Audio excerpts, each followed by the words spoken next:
Bonjour, bienvenue dans le cours Nombres naturels. On va regarder, je sais que vous venez peut-être sur règle 1, donc c'est pas, donc tout est nouveau. Okay? Donc, pour le premier chapitre, normalement, ça c'est la révision. Mais s'il y a certains sujets que vous n'avez pas appris ou vous n'avez pas compris au primaire, c'est pas grave. Okay? On va tout réapprendre ici. Okay? Donc, nombre naturel. C'est quoi un nombre naturel? Un nombre naturel, premièrement, on regarde le symbole. Le symbole, c'est N. Okay? Ce qui représente nombre naturel. Mais c'est quoi les nombres naturels? C'est tous les nombres positifs. Okay? Entiers aussi, là. Ça inclut pas les décimales. Okay? C'est tous les nombres naturels, nombres positifs. Donc, 0, 1, 2, incluant le 0. 0, 1, 2, 3, 4, 5, 6, 7. Bon, tous les nombres qu'on connaît. Là, si on regarde sur une droite numérique, okay, trouve les valeurs des points rouges sur la droite numérique. Avec ça, comment qu'on trouve chaque case, ça vaut combien? Là, on vous donne 12 ici, mais entre 0 et 12, il y a combien de cases? Il y a 1, 2, 3, 4 cases. Il y a 4 cases de 0 à 12. Ça veut dire quoi? Ça veut dire qu'il faut que je divise. Okay? 12 divisé par 4 cases.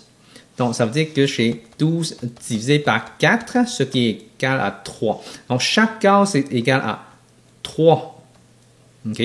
Donc, chaque différence, c'est pas 3, 3, 3, c'est 3, 6, 9 et 12. OK? Donc, chaque case, c'est 3. Donc, ça veut dire que le point A, c'est à 3. Le point B, il est à 9. Le point C, il est à combien? 12 ici. Après ça, j'additionne 3 encore. Donc, 15, 18, 21. Donc, C, c'est 21. D va être, ici, c'est 24, 27. Donc, T, c'est 27. Et E, c'est 30. Donc, c'est comme ça qu'on trouve les valeurs sur une droite numérique quand on ne connaît pas les points. On vous donne sûrement et certainement au moins 2 chiffres pour trouver c'est quoi la valeur d'une case. Okay? Donc, c'est important à chercher ça en premier. Après ça, on va compter lequel qu'on peut avoir. On peut tout lister. Donc, ça, c'est une chose qui est plus facile parce que comme ça, c'est sûr et certain, on ne compte pas quelque chose de mauvais. On additionne 3, toutes les cases. Donc, ça, c'est une des façons de faire avec la droite numérique et je trouve que c'est la plus facile à chercher. Bon, deuxième section ici, c'est arrondissement d'un nombre. OK? Donc, pour arrondir un nombre, si on regarde, on regarde s'il y a un 4 ou un 5. OK? Là, on va regarder l'exemple pour mieux comprendre. À la dizaine près. Dizaine, c'est le 3. On veut avoir une dizaine. Ça veut dire qu'on s'en fout de unité. Mais là, si on regarde unité, c'est un 8. Si c'est un 8, il faut en arrondir. Au lieu de 3, ça devient 4. Donc, je vais avoir 4, 5, 4, 0. À cause que c'est un 8, 8 qui est plus grand que 4. Chaque fois c'est plus grand que 4, on va ajouter 1 sur la position qu'on veut avoir. Okay. Si on regarde à centaine près, c'est on regarde le 5. Okay. On veut le 5. Mais là, on regarde vraiment le 3. Est-ce que 3 est plus grand que 4? Non. Donc, ça va rester 4, 5, 0, 0. Donc, le 3 ici, on laisse tomber. Le 8, on ne regarde même pas. OK?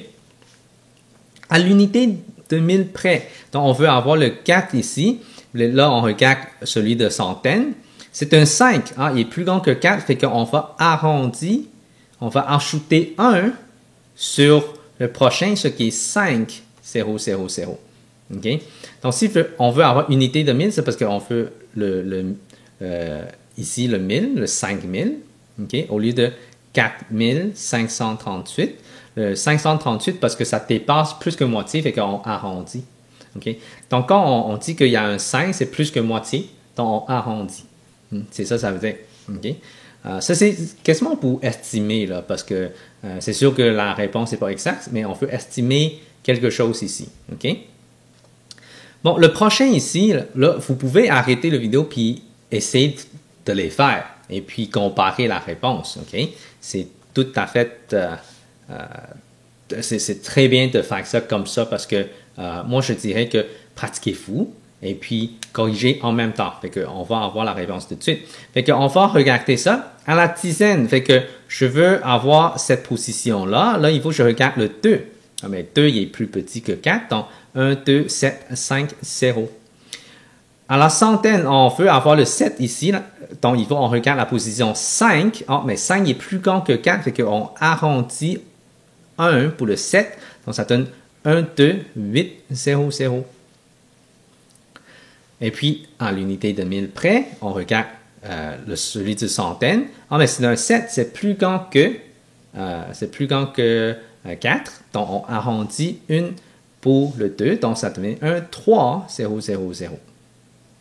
OK? La position qu'on veut, on regarde toujours une position en arrière pour savoir est-ce que c'est plus grand ou plus petit que 4. Si c'est plus grand que 4, on arrondit. Si c'est 4 ou moins, on n'arrondit pas. On n'ajoute pas de 1 pour la place qu'on veut avoir. OK. Le prochain, à la dizaine, on veut le 4 ici, mais c'est un 7 dans l'unité. Donc, on va ajouter 1. Donc, 6, 4, 4, 5, 0. À la centaine près, c'est un 4. Et on regarde la position dizaine, c'est un 4. Donc, on va laisser tomber. Donc, ça va rester 6, 4, 4, 0, 0. L'unité de 1000, même chose, c'est un 4.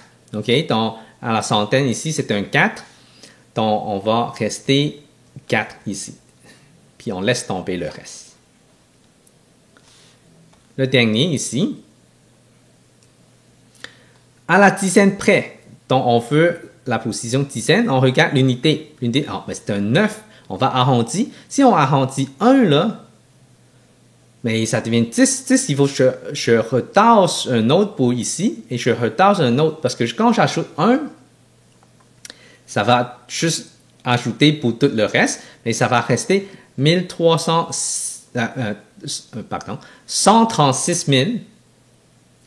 Et c'est ça la réponse. Okay? Même si on veut avoir dizaine, ça devient 136 000. À la centaine près, là, on va regarder le dixième, mais c'est un 9. Fait que quand on arrondit, encore là, ça va rester 136 000. Okay? À l'unité de 1000 près, bon, on veut avoir, regardez le 5 ici, mais l'unité centaine, c'est un 9, fait qu'on va arrondir. Donc, la réponse pour ces trois-là sont toutes pareilles parce que c'est un 9, 9, 9. OK? Donc, c'est quand même un cas spécial, là. C'est pour ça que je l'ai mis là.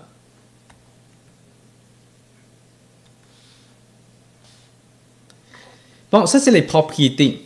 Les propriétés des additions et multiplications. Là, je vais expliquer un peu, là. Ça, c'est supposé quelque chose de nouveau pour secondaire 1. La somme de deux nombres naturels est un nombre naturel. OK, bon. Quand on additionne deux nombres naturels, ça donne une réponse nombre naturel. Commutatif, c'est A plus B égale B plus A. Là c'est quelque chose de nouveau, là, parce qu'on utilise les lettres pour représenter n'importe quel chiffre. Okay? Donc, c'est comme si je fais 2 plus 3 égale 3 plus 2. Okay? Ça veut dire, okay? C'est une lettre, mais là, parce que rendu au secondaire, ils vont habituer avec les lettres. Donc, c'est important à savoir que pour représenter des chiffres, on utilise des lettres. Oui, c'est l'algèbre. L'algèbre, normalement, on apprend ça en secondaire 2. Mais secondaire 1, on va faire l'introduction un peu dans chaque chapitre. Là. Mais c'est sûr qu'on va avoir un chapitre spécifique pour vous enseigner un peu la suite et l'équation. Donc, ça, c'est vraiment un peu l'introduction de l'algèbre. Mais ici, dans les équations, on va introduire aussi utilisant les lettres. Comme ça, vous allez être plus à l'aise plus tard. Okay? Mais je vais vous expliquer, là, inquiétez-vous pas, là, je vais vous expliquer comment ça représente. Ici, c'est comme on peut donner n'importe quel chiffre. A, c'est pareil que A, B, c'est pareil que B. Donc, 2 plus 3 égale 3 plus 2. On inverse les deux nombres. OK, ça peut être des parenthèses. On peut avoir une parenthèse plus 2 égale 2 plus une autre parenthèse, ce qui, à l'intérieur de parenthèse, ça peut être 5 plus 6. Donc, on va avoir 5 plus 6 dans l'autre parenthèse. La parenthèse, c'est comme, ça représente n'importe quel chiffre dedans ou n'importe quel calcul dedans. OK? Associatif. Associatif, c'est qu'on peut changer l'ordre de calcul. Okay? Donc, c'est comme 2 plus 3 plus 4. Si on a une parenthèse de calculer 2 plus 3 en premier, on peut aussi mettre la parenthèse entre 3 et 4. Parce que quand on additionne, ça n'a pas d'importance pour l'ordre. On peut additionner n'importe comment. C'est pour ça qu'on appelle ça associatif. Élément neutre. C'est quand on additionne le 0, ça va rester pareil. Fait que le 0, c'est un élément neutre dans l'addition. Okay? Donc, n'importe quoi plus 0, là, ça donne 0 plus 2, ça donne 2. Okay? Donc, n'importe quoi plus 0, ça donne le même nombre. Donc, multiplication. Le produit de deux nombres naturels est un nombre naturel. Donc, ça veut dire qu'on multiplie deux nombres naturels, la réponse va être aussi un nombre naturel. Là, ici, on parle d'addition et multiplication. Ça veut dire que ça n'inclut pas soustraction et division. Là. Ça, c'est pas les propriétés de... Ça ne fonctionne pas. Seulement, on fonctionne avec addition et multiplication ici en haut, là, les deux. Okay? Donc, multiplication, on a aussi commutatif. Ça veut dire qu'on peut changer l'ordre. Okay? Parce que l'ordre, il n'y a pas une importance. Donc, c'est comme si je fais 2 fois 3 égale 3 fois 2. OK? Associatif. Encore là, il n'y a pas d'ordre. Fait qu'on peut interchanger les parenthèses. Donc, 2 fois 3 fois 4. Parenthèse pour le 2 et 3. On peut faire 2 fois 3 fois 4 et on met la parenthèse pour le 3 et le 4. OK? Élément neutre. Là, c'est un peu différent. Pour addition, c'est le 0. Pour multiplication, c'est un 1. Okay. N'importe quoi multiplié par 1, ça donne le même nombre. Donc, c'est important. À savoir, le 1, c'est un élément neutre. Élément absorbant. Donc, si on regarde le 0, n'importe quoi multiplié par 0, ça donne 0. C'est comme c'est absorbé par le 0. Okay? C'est comme un trou noir. Là. On absorbe par tout ça. Donc, n'importe quoi, donc, admettons 5 fois 0 égale 0. OK? Là, c'est quelque chose de uniquement pour les multiplications ici, ces 4-là. Distributif sur addition et distributif sur soustraction. Okay? Si on regarde ça, je vais utiliser une autre couleur. Là, A fois P plus C, on a une parenthèse, on peut le distribuer. Okay? Même chose pour négatif qui est dans la parenthèse. Négatif, une soustraction, je veux dire. Soustraction dans la parenthèse. On peut distribuer le A qui est en dehors de la parenthèse. Ça veut dire que A fois P, okay? Donc, si je distribue, on donne à P et à C. Okay? Donc, on donne le A à P et à C. Donc, ça donne A fois P plus A fois C. Donc, si j'utilise un exemple, 2 fois 3 plus 4, qui est égal à 2 fois 3 plus 2 fois 4. Okay? Donc, c'est comme j'ai distribué le 2 pour le 3 et le 4. Donc, je donne le 2 multiplications dans chaque thème. Okay? Parce que les thèmes, ça veut dire que c'est séparé par un plus ou un moins. Là. On appelle ça un thème, mais bon. Ici, on donne à chaque nombre ici. Donc, ça donne 2 fois 3 plus 2 fois 4. Même chose pour soustraction. Donc, si c'est à l'intérieur, c'est une soustraction. Là. 3 moins 4, ça donne quelque chose de négatif. Donc, je vais faire 4 moins 3 là, pour être certain que ça ne tombe pas dans le négatif. 2 fois 4 moins 2 fois 3. Okay? On distribue, on donne le 2 aux deux nombres à l'intérieur de la parenthèse. On appelle ça distributif sur addition ou soustraction. Mise en évidence simple, c'est quelque chose qu'on peut factoriser. OK, donc, normalement, ça vient de son lac 3. On commence à l'introduction sur son lac 1 et 2. OK, donc, ça, c'est, on veut trouver le facteur en commun et on le met en dehors. Donc, par exemple, OK, chez 6, je vais utiliser 6 et 18. Donc, 6 plus 18 qui est égal à... Là, c'est quoi le facteur en commun entre les deux? C'est un 6. Les deux peuvent se diviser par 6. OK? Donc, on va mettre le 6 en dehors et on met des parenthèses à l'intérieur. Donc, c'est multiplication entre les parenthèses. 6 multiplié par quoi? Qu'est-ce que j'ai divisé? J'ai divisé par 6. Donc, ça donne 1. Et 18 divisé par 6, ça donne 3. OK? Ça, c'est quelque chose de nouveau en secondaire 1. Là. OK? On sort le facteur en commun et puis on met une parenthèse. Donc, le facteur en commun pour 6 et 18, c'est le 6. Fait qu'on va le sortir et c'est une multiplication. Qu'est-ce qui va rester? C'est qu'on va diviser. 6 divisé par 6, ça donne 1. 18 divisé par 6, ça donne 3. Et c'est comme ça qu'on arrive à cette réponse-là. On sort le 6. On appelle ça mise en évidence simple.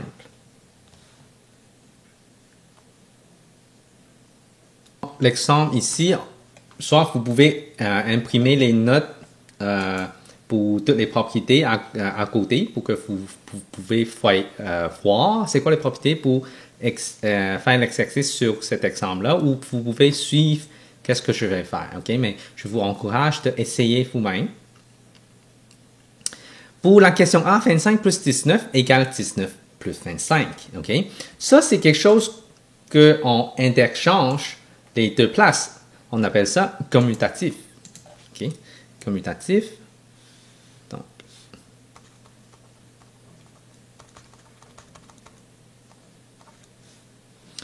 0 plus 14 égale 14. » Mais ça, c'est élément neutre. OK? De addition. Donc, ces deux-là sont des additions. Donc, élément neutre.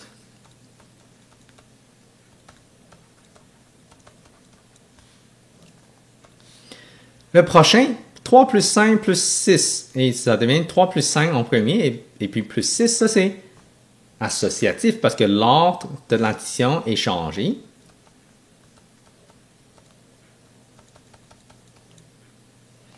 1 plus 2 plus 7 égale 2 plus 1 plus 7. » Là, qu'est-ce qui est changé? On n'a pas changé de place pour les parenthèses. On a interchangé les deux nombres à l'intérieur de la parenthèse. Et ça, c'est commutatif.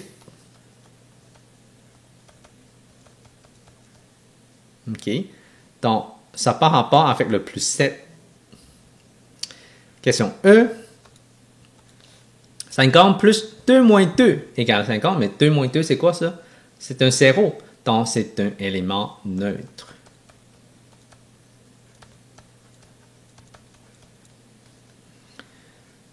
« 2 plus 1 plus 4 plus 5. » Là, on a interchangé les deux parenthèses. C'est commutatif.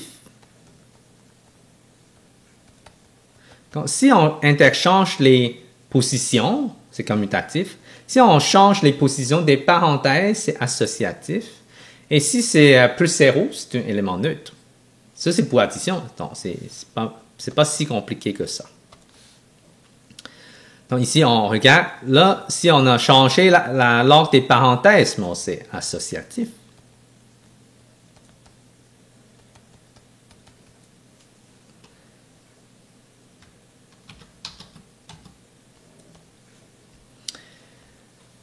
Oh, c'est rendu en multiplication maintenant. 5 fois 8 égale 8 fois 5, ça c'est commutatif pour la multiplication.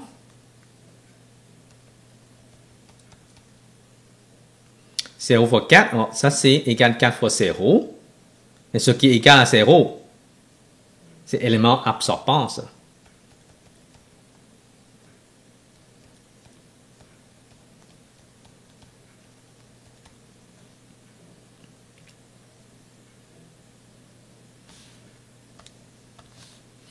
2 fois 3 fois 4, ça devient 2 fois... » Là, on a changé la position des parenthèses. C'est associatif.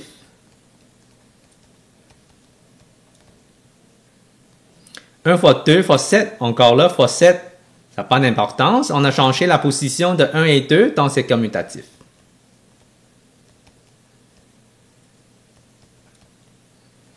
« 17 fois 1 égale 17, mais ça, c'est élément neutre de multiplication. «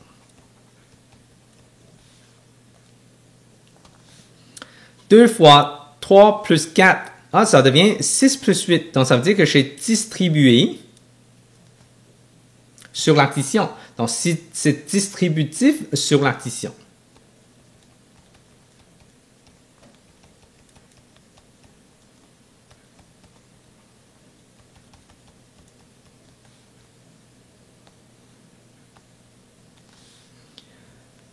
Oh, 2 plus 1 fois 4 fois plus 5. Donc, on a changé les positions des parenthèses.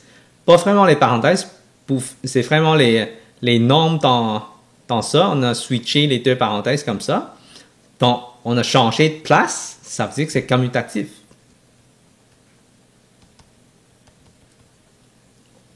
2 fois 1 fois 4. Et puis, ça devient 2 fois 1 fois 4. Donc, on a changé la position de parenthèse. On a changé de l'ordre. OK? Donc, ça veut dire que c'est associatif. «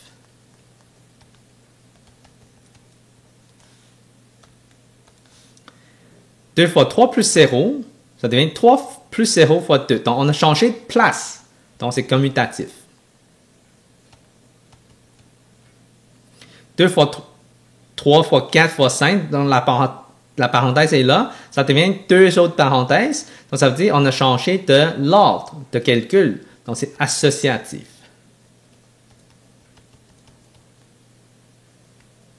2 fois 3 moins 4, ça devient 6 moins 8. Ah, on a distribué. OK? Donc, distributif sur soustraction maintenant. Parce qu'à l'intérieur de la parenthèse, c'est une soustraction. 4 fois 1 plus 5 fois 1 égale 4 plus 5, c'est élément neutre, ça. Parce que le fois 1, ça ne sert à rien. Bon, un dernier, 36 plus 24 égale 6 fois... Oh, 6 plus 4. Donc, on a sorti un 6. Donc, c'est une mise en évidence simple.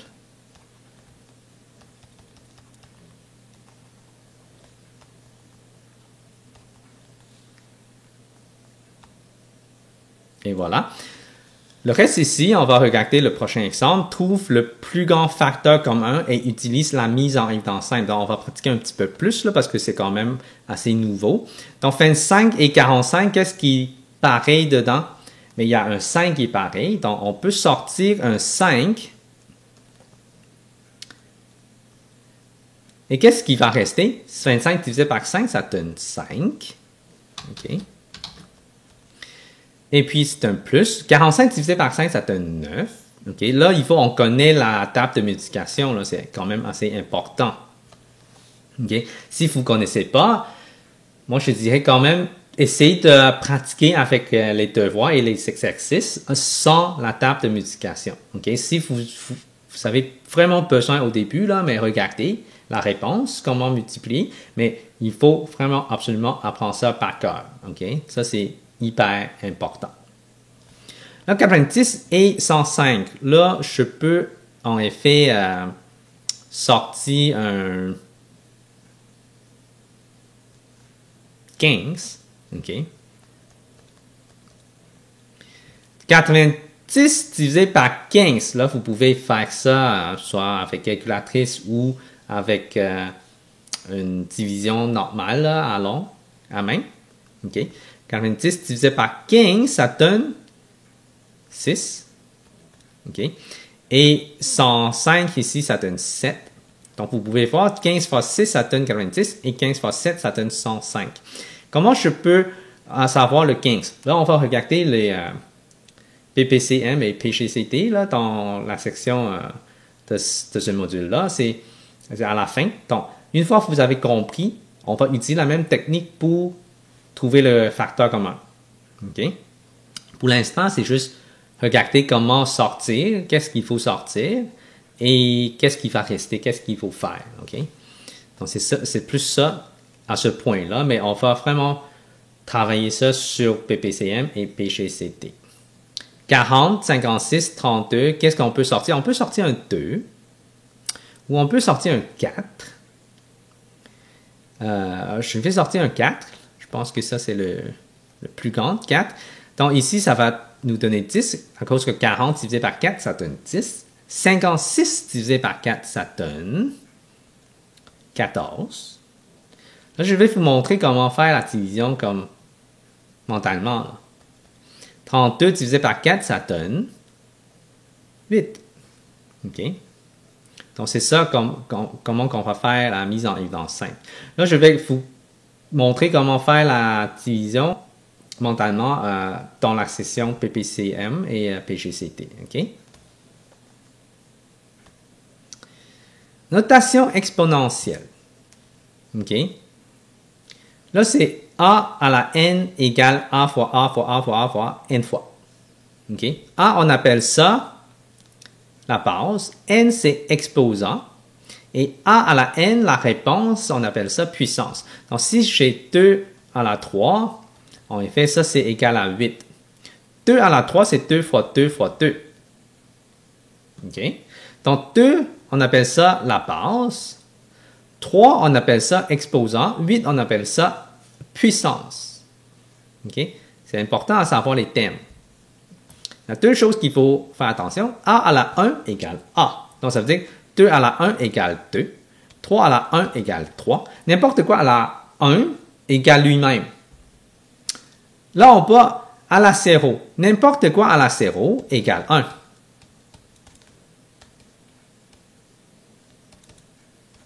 OK? C'est ça qu'il faut faire attention. Écris le produit suivant en utilisant la notation exponentielle. Donc, on a combien de fois de 5? 1, 2, 3, 4, 5, 6. Donc, je vais écrire 5 à la 6. Prochain exemple. Écris les nombres suivants comme une puissance de 2. Donc, 8, en effet, c'est 2 fois 2 fois 2. Le P ici, 32, on peut avoir 2 fois 2 fois 2 fois 2 fois 2.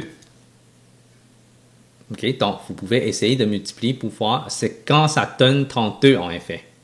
OK, 2 fois 2, 4, 4 fois 2, 8, 8 fois 2, 16, 16 fois 2, 32.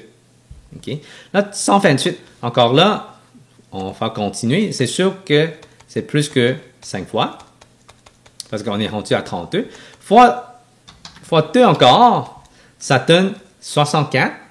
Fois 2 encore, ça donne 128. Voilà. Donc, là, j'ai marqué ça comme ça, là, mais ils vont indiquer 2 à la 3. Ça, c'est 2 à la 5.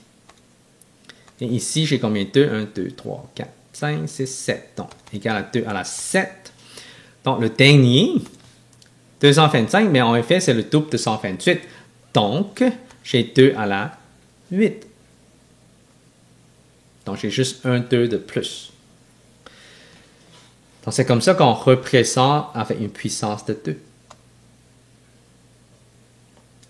Bon, racine carrée. Peut-être ça, c'est quelque chose de nouveau. Peut-être il y a des profs de primaire ont déjà montré. A est un radicand. Donc, racine carrée de 4. On appelle ça racine carrée de 4. Mettons, à l'intérieur, c'est un 4. Ça, c'est égal à 2. OK? Racine carrée de A, on appelle ça racine carrée. L'inverse de carré. Ça, c'est, en effet, ça, c'est l'opération inverse de carré. Donc, admettons, 2 à la 2, ça donne 4.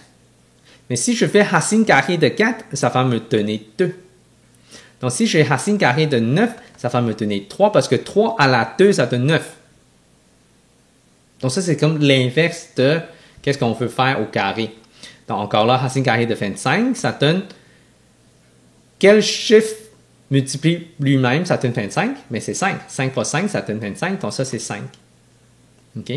Donc, qu'est-ce qu'il faut vraiment s'en rappeler, c'est qu'on a besoin de s'en rappeler tous les carrés. Si, je vais effacer ça, là.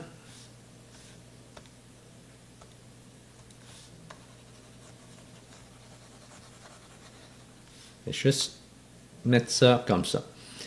Qu'est-ce qu'on a besoin de savoir? C'est 2 à la 2 égale 4. Bon, c'est sûr, 1 à la 2 égale 1. Là. 3 à la 2 égale 9. 4 à la 2 égale 16. 5 à la 2 égale 25. 6 à la 2 égale 36. 7 à la 2 égale 49. C'est tout 6 fois 6, 7 fois 7, 8 fois 8, 64. 9 fois 9, 81. 10 fois 10 égale 100. 11 fois 11 égale 121. 12 fois 12 égale 144. 13 fois 13 égale 169.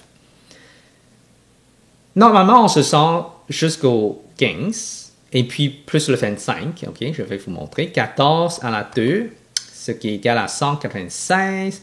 15 à la 2 égale 225. 25 à la 2 égale 625. Ce sont des nombres qu'on utilise souvent.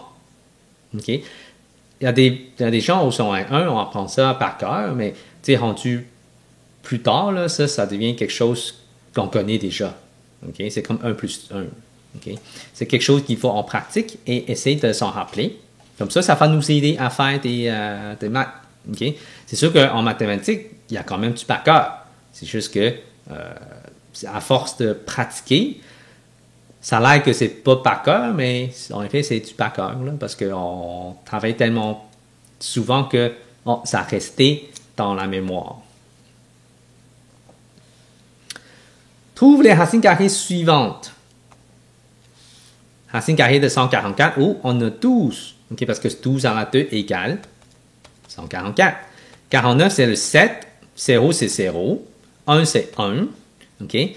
Là, il y a une addition entre les deux parce qu'on va calculer racine carrée en premier. Ça donne 4 plus 3. Racine carrée de 16, c'est 4 parce que 4 à la 2 égale 16. Racine carrée de 9, c'est 3. Okay, donc ça donne 7.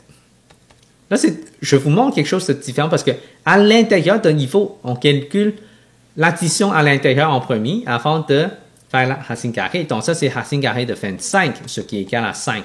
Donc, vous voyez que ce n'est pas la même chose. Donc, faites très attention à ça. Même chose pour... Là regardez, ça c'est addition, là. Ça, c'est addition. Ça, c'est multiplication. On va regarder c'est quoi la différence.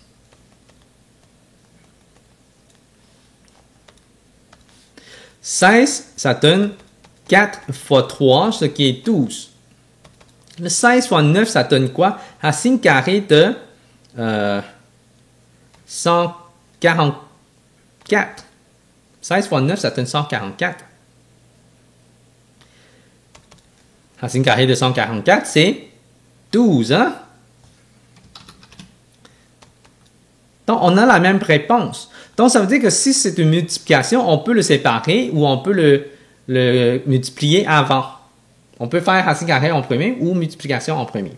Ça n'a pas d'importance. Mais addition, là, il faut absolument on suit. Si c'est séparé, on va faire racine carrée en premier. Si c'est collé ensemble, on va faire addition en premier. Très attention. OK? Section 6, chaîne d'opération. OK? Les chaînes d'opération, c'est qu'on veut regarder l'ordre d'exécution sur les calculs. Première chose qu'il faut vraiment calculer, c'est tous les parenthèses. Il faut enlever tous les parenthèses. Mais ça se peut que dans les parenthèses, on regarde, est-ce qu'il y en a d'autres parenthèses ou exposants, multiplication, division, addition ou soustraction. Donc, il faut exécuter tout ce qui est dans les parenthèses, mais en suivant encore l'ordre des opérations. Okay, on va regarder ça, là. C'est sûr qu'ici, on va regarder parenthèses et puis on va exécuter sur les exposants. Et puis, multiplication et division, ça c'est en effet, ça peut alterner. Là, on regarde toujours de gauche vers la droite. Okay? S'il y a une division, on va calculer division en premier. Donc, multiplication et division, ça peut alterner. Et puis, addition et soustraction aussi, ça peut être alterné. Donc, on peut, en effet, c'est toujours de gauche vers la droite. Okay? On va regarder les exemples, comme ça, c'est plus facile à identifier. Donc, premier exemple ici, là, on va enlever toutes les parenthèses. Donc, 12 moins 6, ça donne 6. Donc, qu'est-ce que je vais avoir? C'est que égal 2 à la 3 multiplie par 6 moins 9 à la 2 divisé par 3 à la 2. Là, après ça, il va enlever tout ce qui est exposant. Okay? Donc, 2 à la 3, ça donne 8 ici. Donc, 2 fois 2 fois 2, ça donne 8. Multiplie par 6 moins 9 fois à la 2, ça donne 81. Divisé par 3 à la 2, ce qui est 9. Là, après ça, il faut regarder est-ce qu'il y a des multiplications et divisions. Okay? On peut calculer les multiplications. 8 fois 6, ça donne 48. Moins. Là, 81 divisé par 9, là, il faut calculer ça en premier. Donc, on va avoir les deux sections à calculer en même temps. 81 divisé par 9, ça donne 9. Donc, 48 moins 9, ça donne... OK? Ça donne 39. Et voilà, ça c'est la réponse. Donc, on exécute parenthèse, exposant, multiplication, division, et puis addition et soustraction. Donc, encore là, je vous encourage beaucoup d'arrêter la vidéo et essayer de faire les prochains exemples. Donc, prochain exemple, ici, on va enlever les parenthèses. Dans les parenthèses, il y a des choses qu'il faut exécuter. Il faut en exécuter exposant en premier temps. Qu'est-ce que je vais avoir? C'est que 5 plus 2 fois 21 moins 2 fois 9. Ferme la parenthèse, à la 2. Je vais encore avoir calculé 2 fois 9 en premier ici. Donc, 5 plus 2 fois 21 moins 18. Tout ça à la 2. Là, il faut calculer à l'intérieur parenthèse parce que la parenthèse n'est pas encore finie de calculer. Donc, 21 moins 18, ça donne 3. 5 plus 2 fois 3 à la 2, parce que la parenthèse, maintenant, c'est fini de calculer. Donc, il reste juste 3, mais à la 2, on reste là, parce qu'on n'a pas encore calculé l'exposant 2. Donc, là, c'est rendu à exécuter le 3 à la 2. Donc, 5 plus 2 fois 9. Là, ici, 2 fois 9, ça donne 18. 5 plus 18. Et puis, 5 plus 18, ça donne 23. Et voilà.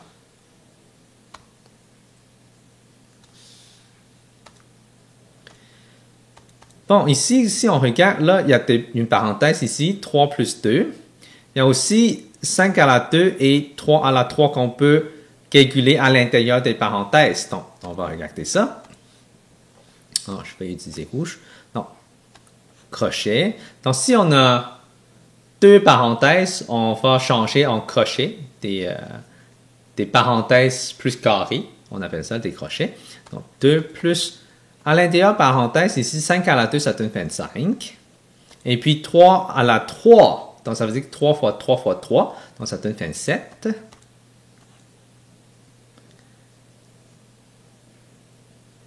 Okay, on va fermer ça.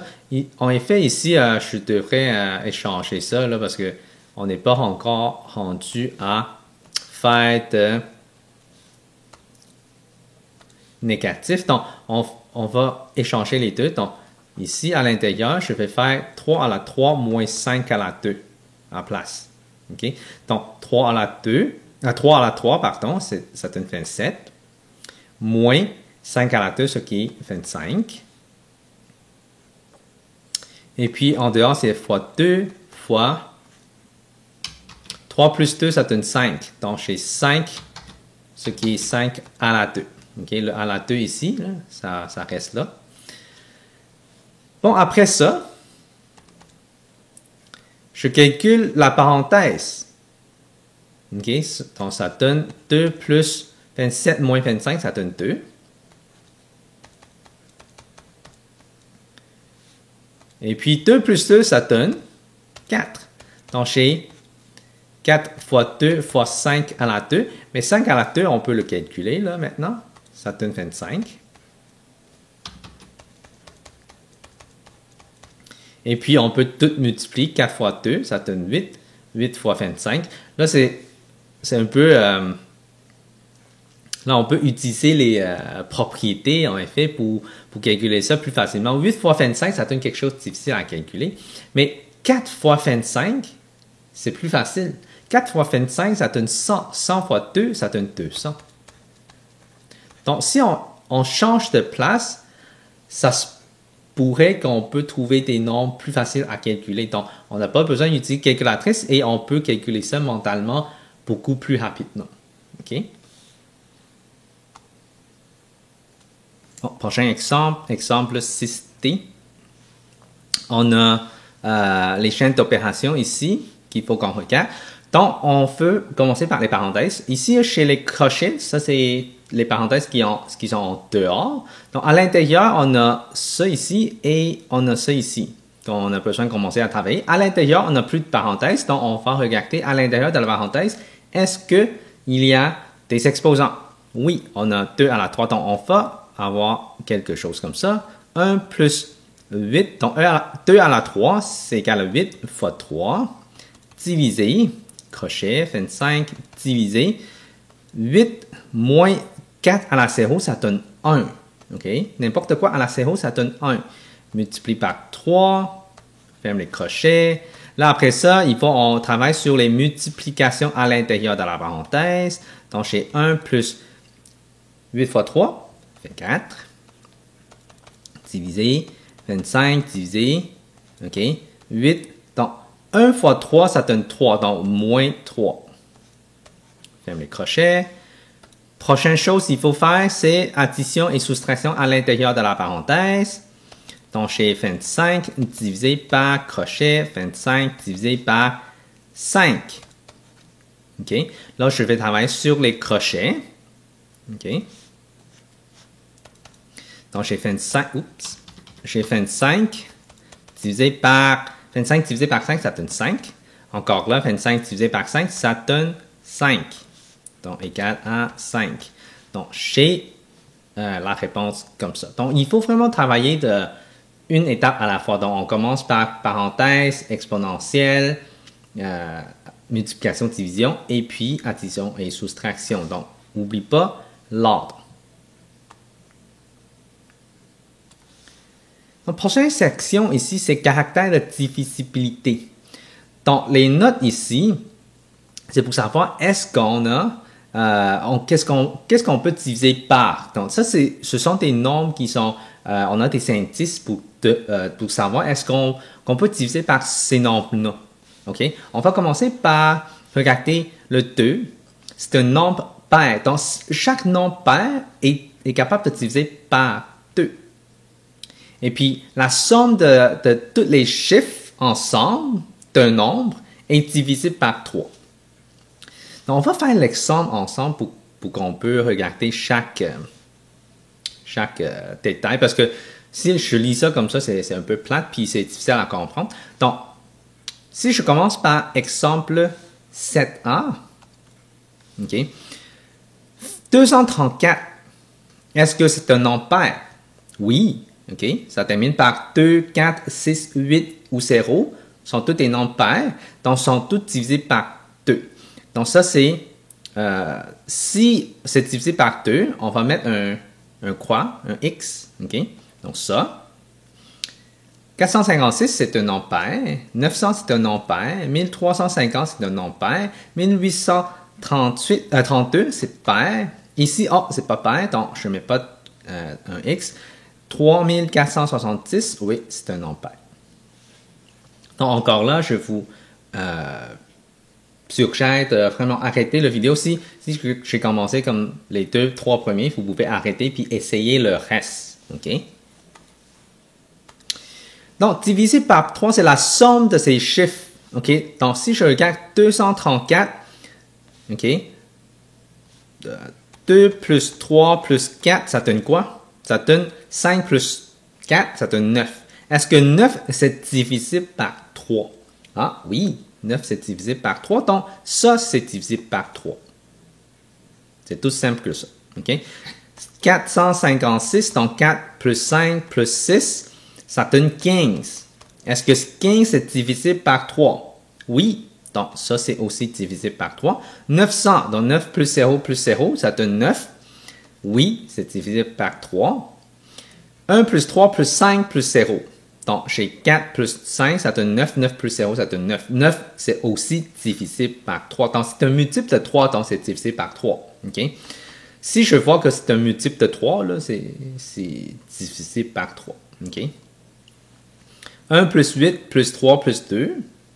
Donc, 9 plus 5, 14. 14 n'est pas divisible par 3. 2 plus 4, 6. 6 plus 7, 13. 13 plus 5, 18. Oui. Parce que 18, c'est 3 fois 6, ça donne 18. Donc, c'est divisible par 3. 3 plus 4 plus 7 plus 0, ça donne 14. Non, c'est pas divisible par 3. Là, après ça, 4. Le nombre formé par les chiffres des dizaines et celui des unités est divisé par 4. Donc, on regarde les deux derniers chiffres ici. OK? 34, est-ce que c'est divisé par 4? Là, 4 fois 8, ça donne 32. 4 fois 9, ça donne 36. Donc, 34, il n'est pas dedans. 56. Là, je vais vous montrer le 56. 56 ici, divisé par 4. Comment on va faire ça? Normalement, si je fais ça avec la longue division, là, ça donne ça. 56 divisé par 4. 4 rentre combien de fois dans le 5? Une fois. OK? On fait un 4 ici. Là. Si on est capable de faire ça mentalement, parce que on imagine il y a un 4 qui s'en va là, et il va rester 1. Et je ramène le 6. Là, tout ce qui est en point ici, là, il faut on imagine dans la tête, hein, si on est capable. Pour les premières fois, vous pouvez comme écrire, mais essayez d'imaginer ça dans la tête pour être capable de faire ça mentalement. Donc, 16, 4 fois quoi, ça donne 16? Mais 4 fois 4, ça donne 16. OK? Fait qu'il n'y a plus de reste, fait qu'il est divisé par 4, parce que la réponse va être 14. OK? C'est aussi simple que ça, parce que tu rentres combien de fois dans le 5? 1, tu marques 1. Là, tu imagines, OK, il y a un 4. 5 moins 4, ça donne 1. 1, j'amène le 6, ça donne 16. 4 fois quoi, ça donne 16. 4 fois 4, ça donne 16. Fait qu'il n'y a plus de reste, donc la réponse va être 14. Donc, c'est divisé par 4.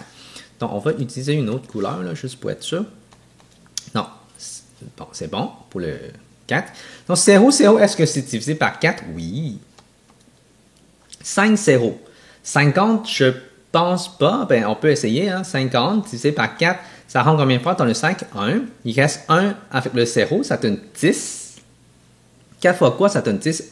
Ça ne fonctionne pas. OK? Donc, c'est pas divisé par 4. OK? Ça ne fonctionne pas.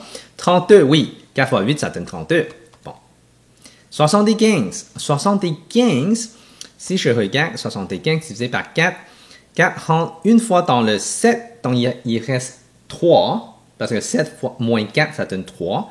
3 avec 5, ça donne 35. 4 fois quoi, ça donne 35? Ça ne fonctionne pas, parce que 4 fois 9, ça donne déjà 36. Et 4 fois 8, ça donne 32.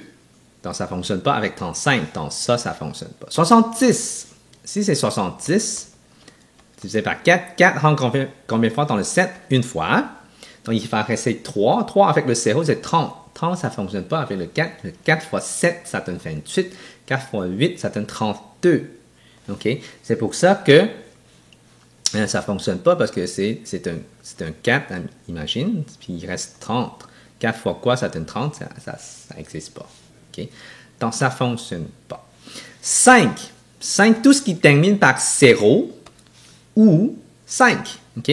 Non, ça ne termine pas par 0. Ça ne termine pas par 0 ou 5. Ah, 900, oui.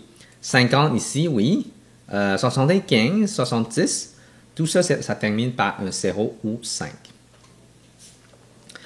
Là, 6, c'est spécial parce que si c'est divisé par 6, ça veut dire que c'est divisé par 2 et 3. Si je regarde en haut, 2 et 3 ici, oui, fait qu'on va avoir ça. 2 et 3, 2 et 3, 2 et 3. Oh, il n'y en a plus. Ah, c'est pas pire, hein? 9. La somme de ces chiffres est divisée par 9. Donc, il faut qu'on additionne pour savoir. 2 plus 3 plus 4, ça donne 9. Est-ce que c'est divisé par 9? Oui. Donc, on va utiliser orange. 4 plus 5 plus 6, ça donne 15. C'est pas divisé par 9. 900, oui. 1 plus 3 plus 5, ça donne 9. Ça donne oui. 9 plus 5, 14, ça c'est pas divisé par 9. Donc non. Ici, j'ai 9, 11, 18. Oui, 18, c'est divisé par 9. Donc, on peut mettre un X. Ici, j'ai 14. Donc, ça ne fonctionne pas non plus. Tout ce qui est divisé par 10, ça se termine par un 0. OK? Donc, j'ai 900, 50, 70 ici sont terminés par un 0. 12, c'est divisé par 3 et 4. Là, on va regarder lequel c'est 3, lequel c'est 4. 3 ici, 3 et 4, les deux ensemble. Ah, j'en ai ici. 3 et 4 ensemble. Puis, il n'y en a plus. Là, 25, ça se termine par 0, 0, 25, 50 ou 75. Ah, avec ça, on peut regarder. OK, 0, 0, il y a 900. 50, ici, c'est ça. 75, c'est lui. Donc, c'est tout. OK, c'est comme ça qu'on peut savoir si on est capable de diviser par ça. OK? Mais de toute façon, si on est capable de faire division mentalement, là, ça devient beaucoup plus simple. Là. On n'a pas besoin de tout souvenir toutes ces règles-là. Okay? Ça, c'est juste un truc pour secondaire 1 pour faciliter la division. Okay? Plus tard, on n'a plus besoin de ça. Mais cette année, ça se peut que les examens, là, on peut avoir quelques questions théoriques là-dessus. Okay? Donc, section 8 ici, multiples et diviseurs d'un nombre naturel. Okay? On va regarder des facteurs, des multiples. Okay? Donc, premièrement, il faut regarder c'est quoi un nombre premier et un nombre composé. Un nombre premier, c'est un nombre naturel. Okay? Il peut avoir seulement deux diviseurs, lui-même et 1. Okay? Donc, admettons, je prends tout ce qui est en rouge, là, c'est les nombres premiers. 3, il peut seulement diviser par 3 et il peut seulement diviser par 1. Okay? Donc, c'est pour ça que 3, c'est un nombre premier. Mais si on regarde 4, 4, il peut être divisé par 4, il peut être divisé par 1 et il peut être divisé par 2. Donc, c'est pour ça que 4, on appelle ça un nombre composé. Il n'est pas seulement divisé par lui-même et 1.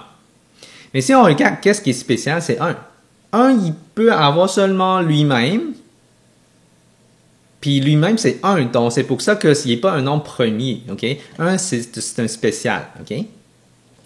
Donc, tout le reste, normalement, on devrait savoir quand même les nombres premiers, tout ce qui est en rouge, par cœur, au moins jusqu'à 100. Mais je dirais que jusqu'à 50, c'est déjà assez. Okay? Donc, 2, 3, 5, 7, 11, 13, 4, 17, 19, 23, 29, 31, 37, 41, 43, 47. Ceux-là, c'est quand même assez important pour savoir. Okay? Mais pour l'instant, là, c'est pas si grave. Commence par les fins premiers. Donc, 2, 3, 5, 7, 11, 13, 17, 19. Au moins, commencer par ça. Okay? Après ça, vous pouvez comme essayer de mémoriser le reste aussi. Là. Mais ça peut venir, mais il faut pratiquer. Okay? C'est pour ça qu'il faut pratiquer beaucoup de calcul mental. Et ça doit être rentré dans votre tête, dans votre mémoire. C'est pas à force de mémoriser ça parce qu'il faut qu'on l'utilise. Okay? Et chaque fois qu'on pratique avec des calculs mentaux, on est capable d'utiliser ces affaires-là. Okay? Donc, c'est quand même assez important pour les calculs mentaux. Donc, on va pratiquer plus le calcul mental. Ça, c'est très bien. C'est très, très, très important. Okay? Moi, je dirais que si vous êtes bon en calcul mental, ça devient beaucoup plus facile pour le reste secondaire. Okay? Parce que je vois qu'il y a des étudiants qui ne sont pas très bons en calcul mental. Okay? Rendus en secondaire 5, ils vont avoir la misère. Donc, c'est pour ça que si on a une bonne base de calcul mental, le reste des années, c'est pas si dur que ça, en mathématiques. Okay? Là, on va regarder plus petit comme un multiple PPCM. Okay? On a différentes méthodes pour les trouver. OK? Donc, on va commencer par les exemples. C'est toujours plus facile. On a deux méthodes. On va commencer par... Ben, en effet, on a trois méthodes. On va commencer par rechercher les multiples comme 1. Donc, le plus petit commun multiple. Donc, on va regarder le 12. Donc, ça, c'est la première méthode. Là. 12, on a quoi? On a 12. On a 24, 36, 48. Après ça, 60, 72, 84, 96. OK? Donc, c'est quand même beaucoup parce que 100, après ça, c'est 108, c'est ça? 108. OK? Et puis, on additionne 12 encore, sont 120. Et puis 132, est-ce que j'ai mal calculé? C'est un 112, c'est ça. 12 fois 10, ça donne 120. 12 fois 11 maintenant, ça donne 132. Et puis 144. Là, on va arrêter jusque-là parce que le reste, ça a l'air loin. Là. 45 chez 90. Et puis chez 135. Et puis chez 180. Là, on est rendu loin déjà ici. Donc, comment qu'on va trouver le plus petit commun multiple comme ça? En listant ça, c'est long. Hein? Là, on peut continuer avec le 12. Là, je vais juste m'assurer avec calculatrice. Là, c'est pas 156. 168. Non, il n'est pas encore rendu là. 180. Donc, 168, après ça, 180. 168. Et puis, 180. Là, le plus petit commun multiple, c'est 180 parce que il est rendu 180 ici. Et ici, j'ai rendu 180 aussi. Mais ça, c'est long à faire. Hein? C'est pas... la réponse, c'est 180 ici. Mais as-tu un autre moyen de faire ça? Parce que la première méthode, là, moi, j'aime pas ça. Et à l'examen, c'est trop long. Okay? C'est pour ça que je ne vous recommande pas. Je vais vous montrer comment faire ça ici, là, pour le premier exemple. Mais le reste des exemples, on va utiliser la deuxième méthode. Okay? La deuxième méthode, c'est quoi? C'est un produit des facteurs premiers, enfin un arbre des facteurs ou la division des facteurs. On va regarder ça, comment faire ça. Un arbre, sûrement, vous avez déjà appris ça en primaire, mais on va regarder. Donc, on a 12 et 45, hein? On va faire ça à côté. Là. 12, on divise par les facteurs premiers. Donc, c'est pour ça qu'ils vont reconnaître les nombres premiers. Donc, on a 2, ça donne 6, et puis j'ai encore 2 et 3. OK? Donc, j'ai 2, 2 et 3. En fait, 45.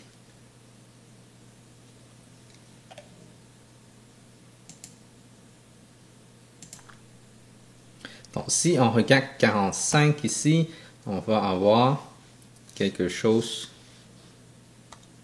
Je vais essayer de faire quand même. Là. OK, je peux diviser par 5. 5 fois 9, ça donne 45. Et puis, 3 fois 3, ça donne 9. OK? Donc, ça, c'est les arbres des facteurs et utiliser des facteurs premiers. Donc, j'ai 1 fois 2. 2 fois 2. Donc, j'ai 2 à la 2 fois 3. 3 ici, j'ai 2 fois. Ici, j'ai 1 fois. Fait que je vais prendre le 2 fois. OK? Et puis, il me reste un 5. Donc, ça donne ça. 2 fois 2, ça donne 4. 3 fois 2, 3 fois 3, pardon. 3 à la 2, ça donne 9. OK? Puis, fois 5. OK? 4 fois 5, ça donne 20. 20 fois 9, ça donne 180. OK? Ça, c'est une des façons pour trouver. Donc, ce 3-là, on n'a pas besoin à cause que ici, j'ai 2 fois. Moi, je trouve ça un peu mêlant. Là. Okay? C'est pour ça que je vais vous montrer ma technique à moi que j'ai appris ailleurs, pas au Québec, mais ailleurs. Okay? Les profs ici, normalement, n'enseignent pas avec la division des facteurs. Là. Okay? Normalement, on utilise l'arbre des facteurs, mais je trouve que c'est un peu mêlant. Fait que je vais vous montrer ma technique ici. J'ai 12 et 45. Là, je peux diviser les deux par quoi? On trouve un nombre, 3. Okay? 3, on peut diviser 3 pour les deux nombres ici. 3 ici, ça donne 4. Okay? Parce que 12 divisé par 3, ça donne 4. 45 divisé par 3. Donc, 1, une fois dans le 4, et il reste un 15. Okay? Parce que dans le 4, il va rester un 1. 1 avec le 5, ça donne 15. 3 fois 5, ça donne 15. Là, on va regarder. Là, il n'y a plus de facteurs comme 1. Là, on va regarder juste diviser par les facteurs premiers pour chacun. Le 4, on peut diviser par 2 et 2. Et le 15, ça ne divise pas par 2, fait qu'on va laisser 15. Là, encore là, je peux faire 2, encore 15, et je peux faire 3. Mais le 1, ça reste un 1. Le 15, ça donne 5. Ah, là, rendu là, sont tous des facteurs premiers. Ce sont tous des nombres premiers. On va juste tous les multiplier. OK? On va multiplier ça, ça, ça, ça et ça. Donc, 2 fois 2, fois 3, fois 3, fois 5. En effet, c'est la même réponse qu'en haut ici. Ça donne 4 fois 9 fois 5, ce qui est 180. C'est pour ça que j'aime ça, c'est moins mêlant. Okay? On commence par un chiffre qu'on peut diviser pour les deux, ou même, on n'a pas besoin de même chercher. On trouve un nombre. Est-ce que c'est divisé par les deux? On peut diviser pour voir. Si ça ne divise pas, mais on va recopier le reste. On va pratiquer un petit peu plus avec ça. Et avec l'arbre. OK, l'arbre, parce que c'est quand vous faites ça sur l'examen ministère, normalement, là, vous devrez utiliser arbre des facteurs. OK? Cette technique-là, moi, je trouvais que ça, c'est beaucoup plus facile, plus simple. Mais avec l'arbre, je trouve que c'est un petit peu plus mêlant, là, parce que ici, j'ai juste besoin de tout multiplier. Parce qu'avec le prochain, le plus grand, le PGCD, je pense que j'utilise la même technique. Parce qu'on va avoir quelque chose de comparé, là. On va regarder ça ensemble. OK. Pour le prochain exemple, on va faire l'arbre et la division des facteurs. OK? 12, 18, 24. Okay. On va commencer par la division. OK? 12, 18, 24. Ah, les 3, on peut diviser par 2. On va commencer ça. 2 fois 6, ça donne 12. 2 fois 9, ça donne 18. 2 fois 12, ça donne 24. Après ça, on peut diviser par 3. Ici, ça donne 2 parce que 3 fois 2, ça donne 6. 3 fois 3, ça donne 9. 3 fois 4, ça donne 12. Là, on peut encore diviser par un 2. 2, ici, c'est 1. Ici, 3, ça va rester pareil parce que ce n'est pas divisé par 2. 2 fois 2, ça donne 4. Ah, ce sont tous des nombres premiers maintenant. Fait qu'on va multiplier. 2 fois 3 fois 2 fois 1 fois 3 fois 2. Ça donne quoi? 6, 1, 2, 3, donc 8. 8 fois 9, 72. OK? Donc, on voit que c'est pas très compliqué avec ça, mais l'arbre, on va faire ça. On a besoin de faire 3 arbres. Hein? 12, 18 et 24. 12, ça donne 2 et 6. 6, c'est 3 et 2. 18, j'ai 2, 9, et puis 3, 3. Ici, j'ai 2 et 12. 12, ça donne 2 et 6. Et puis 6, ça donne 2 et 3. Là, il faut que je regarde. Okay? Ici, j'ai 2 à la 2. J'ai 2 à la 2 fois 3. Ici, j'ai 2 fois 3 à la 2. Et ici, j'ai 2 à la 3 fois 3. Donc, je vais prendre toujours le degré le plus haut, là. Donc, 2 à la 3. OK, parce que c'est le plus grand entre de toutes les deux. Le 3 à la 2, c'est le plus grand entre toutes les deux. Donc, j'ai 2 à la 3, ce qui est 8, fois 3 à la 2, donc 8 fois 9, ce qui est 72. OK? Donc, ça, cette partie-là, ici, c'est le ministère, c'est au Québec qu'on apprend ça, l'arbre des facteurs. Mais ici, c'est une technique que j'ai appris ailleurs. Je trouve que c'est quand même intéressant à le faire. Cette année-là, obligatoire, arbre des facteurs. Les autres années plus tard, vous pouvez utiliser la division. OK? Arbre est plus exigé. OK? Donc, c'est pour vous autres. OK? Vous devrez quand même... Vous pouvez quand même utiliser l'arbre là plus tard. C'est plus compliqué. Moi, je trouve que ça prend moins d'espace et c'est moins mélange, je trouve. Donc, c'est à vous de juger. Mais cette année-là, arbre des facteurs, c'est important. Okay. On va commencer par l'arbre des facteurs 12, 34, 51. Okay. 12, 34, 51. 51, si vous reconnaissez, ça c'est pas un nombre premier. Ça a l'air un nombre premier, mais ce n'est pas un. Donc ici, j'ai 2, 6, ça donne 2 et 3. 34, j'ai 2 et 17. 17, en effet, c'est un nombre premier, donc ça finit là. 51, j'ai 3. Ça se divise par 3 parce que 5 plus 1, ça donne 6. 6, c'est divisé par 3, fait que 51 aussi. Donc, 3 rentre dans le 5 une fois. Il reste 2 avec le 1, ça donne 21. 3 fois 7, ça donne 21. Ah, 17, c'est déjà un nombre premier. Donc, on va prendre ça ici. Je vais utiliser une autre couleur. 2 à la 2 fois 3. Ici, j'ai 2 fois 17. Ici, j'ai 3 fois 17.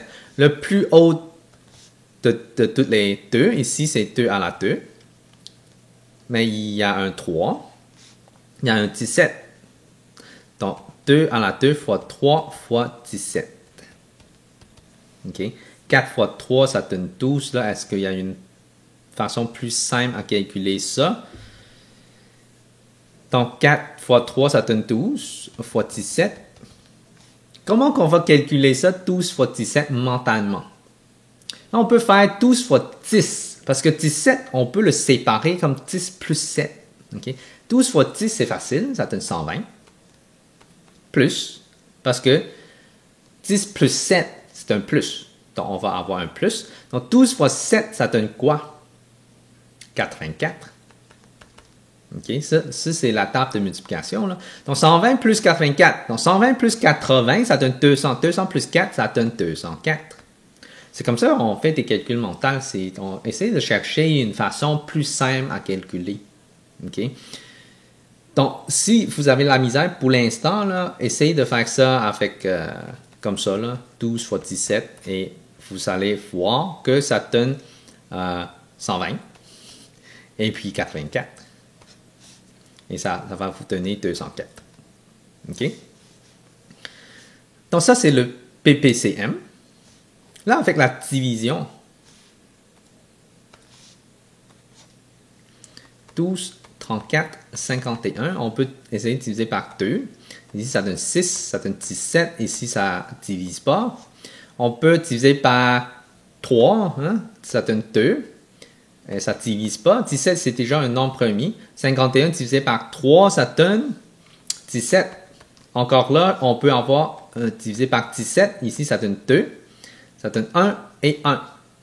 OK? Parce que les deux, il y a un 17, fait qu'on peut diviser par le 17 pour avoir 1 et 1.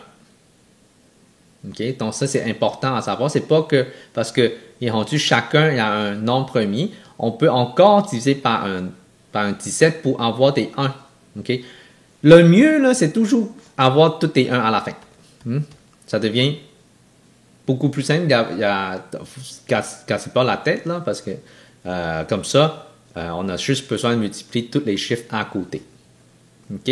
Donc, 2 fois 3 fois 2 fois 17, en effet, c'est 204. OK? C'est la même chose que ici, là.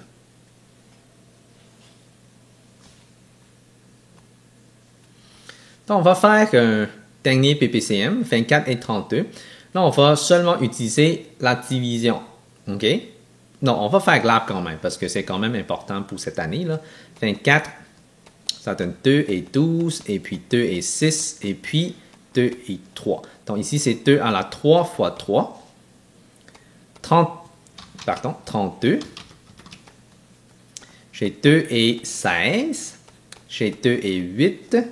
8, c'est 2 et 4. 4, c'est 2 et 2. Donc ici, j'ai 2 à la 5. 2 exposant 5. Là, si je regarde ça, mais je vais avoir 2 à la 5 et 3. Donc, ça veut dire 32 fois 3. OK? 32 fois 3.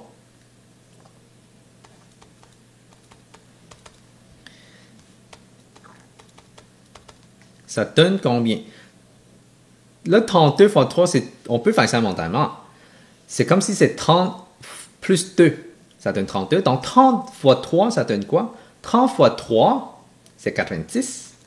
Et 3 fois 2, ça donne 6. Donc, ça donne 96. Hein? C'est simple hein, pour faire des calculs mentaux. Là, si on fait une division, 24, 32, on peut diviser par 2. Hein? Ça donne 12. Ici, ça donne 16. On peut encore diviser par 2. Ça donne 6, ça donne 8. Encore par 2. 3 et 4. Encore par 2. 3 et 2. Encore par 3. 1 et 2. Encore par 2. 1 et 1. Donc, on va avoir tout est 1 à la fin et on multiplie tout ça. C'est 2 à la 5 fois 3 en effet. Donc, ça donne la même réponse. 96. Là, maintenant, on va regarder comment chercher plus grand commun diviseur. P chez CT. Okay? Donc, on a PPCM et P chez CT. Encore là, la première méthode, moi, je ne considère pas l'utiliser parce qu'il faut tout lister. Mais deuxième méthode, c'est quelque chose qu'on va travailler avec. Okay? Arbre des facteurs et aussi la division des facteurs. Mais premier exemple, je vais faire avec les trois méthodes. Okay? Première méthode ici, recherche les diviseurs communs. Donc, on va lister tous les facteurs de 24. OK? Donc, 24, on a 1 fois 24. OK? Je vais lister ça en deux colonnes. 1 fois 24, ça donne 24. 2 fois 12. 3 fois 8. 4 fois 6. Et puis, c'est rendu 6 fois 4, donc ça revient pareil. Donc, on a 8 facteurs. 30 aussi, on va faire la même chose. 1 et 30. 2 et 15. 3 et 10. 4, ça ne fonctionne pas. 5 fois 6. Et c'est rendu 6 fois 5. Donc, ça, on arrête là. Le plus grand commun diviseur, c'est celui qui est le plus grand. Si on regarde 1, 2, 3, 4, 6, 8, 12, 24, lequel qui est plus grand et c'est pareil, c'est 6. Okay? Donc ça, c'est le plus grand commun diviseur. Donc c'est 6. Donc la réponse est 6. Donc il faut tout lister les facteurs ici. Pas des multiples, mais des facteurs. Donc les deux peuvent se diviser par 6. Et ça, c'est le plus grand diviseur. Là, avec arbre des facteurs, qu'est-ce qu'on va faire? On va regarder. 24, on peut avoir 2 et 12, et puis 2 et 6, et puis 2 et 3. Donc, j'ai 2 à la 3 fois 3. OK? Et puis 30.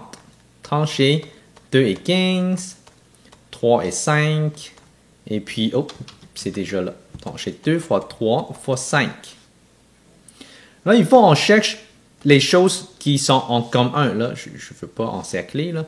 Je veux regarder qu'est-ce qui est en commun pour les deux. Mais chez le 3 qui est pareil, j'ai un 2 qui est pareil parce que 2 à la 3 ici, j'ai 2 fois 2 fois 2. Okay? Mais il y en a juste un qui c'est pareil. Donc, on va avoir 2 fois 3. Okay? Tout ce qu'on a besoin, c'est trouver celui qui est le minimum. Mais il faut que ce soit comme 1 pour les deux. OK, donc la réponse est 2 fois 3, ce qui est 6. OK, là, la division, qu'est-ce qu'on va faire avec ça? 24 et 30. On peut faire avec 2, parce que les 2, ça se divise par 2.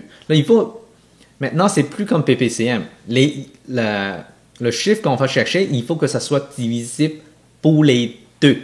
OK, donc ça donne 12, et 15. Après ça, chez 3, ça donne 4 et 5. Là, c'est tout. Parce qu'il n'y a plus rien d'autre qui peut diviser 4 et 5 en même temps. Donc, ces deux-là, il n'y en a plus. Donc, on va juste multiplier ici. OK? Ça veut dire que c'est 2 fois 3, ce qui est 6. OK? Donc, c'est comme ça que ça fonctionne pour les trois méthodes. OK? Oui, juste pour vous en rappeler, le PPCM, c'est vraiment chercher celui qui est le plus grand, qui contient le plus. Et dans la division, c'est on divise jusqu'à avoir des 1 en bas. Même si ce n'est pas divisé pour les deux, on peut quand même continuer à diviser par les nombres premiers. OK? Donc, c'est ça la différence pour les deux. Donc, il ne faut pas se mélanger parce qu'ici, on cherche le plus grand comme un diviseur, puis l'autre, c'est plus petit comme un multiple. OK? C'est un multiple, ici, c'est des facteurs. OK? Là, on va pratiquer encore plus là, avec 72. On peut faire l'arbre. OK? Ça a l'air que 72 va être un petit peu plus long, l'arbre. Chez 2, 36, 2, 18, 2 et 9, et puis 3 et 3. OK? Donc, chez 2 à la 3, plus fois 3 à la 2. Là, 108. Oups. Je vais juste diviser les deux questions. Là. 108 chez 2 et 54. Pourquoi j'arrive à 54 tout de suite? Parce que je sais que 5, ça rentre... 2, ça rentre 5 fois dans le 10, fait que j'ai 5. Et 2, ça rentre 4 fois dans le 8. Donc, c'est pour ça, c'est 54. Donc, après ça, je divise par 2 encore. La moitié de 54, ça donne... Moitié de 50, c'est 25. 25 plus moitié de 4, ce qui est 2. Donc, 25 plus 2, ça donne 27. Là, je peux diviser par 3, ça donne 9. Et puis 3 et 3. Si on regarde les deux, on peut encercler chez 2, 2. OK? Fait que, comme ça. Là, le 2 ici, c'est extra. Puis chez 2 de 3. OK? Et ça, c'est extra. Donc, on va avoir 2 fois 2 fois 3 fois 3, ce qui est égal à 4 fois 9, 36. Donc, la réponse est 36. Le plus grand comme un diviseur, c'est 36. Là, la division, comment on va faire ça? 72, 108, on peut diviser par 2 pour les deux, 36. Et puis 54, encore là, on peut diviser par 2, ça donne 18 et 27. On peut diviser par 3 maintenant, ça donne 6 et 9. On peut diviser encore par 3, ça donne 2 et 3. Donc, on va juste multiplier juste celui à côté. 2 fois 2 fois 3 fois 3, c'est la même chose, ça donne 36. Et voilà. Donc, ça, c'est les deux techniques qu'on utilise pour PGCT. Dernier exemple qu'on va travailler avec. Donc, 72. Là, on va avoir, comme tantôt, là, je vais juste recopier, là. Je n'ai pas besoin de refaire. 90. Donc, 90, c'est, je peux avoir 2, 45, 3.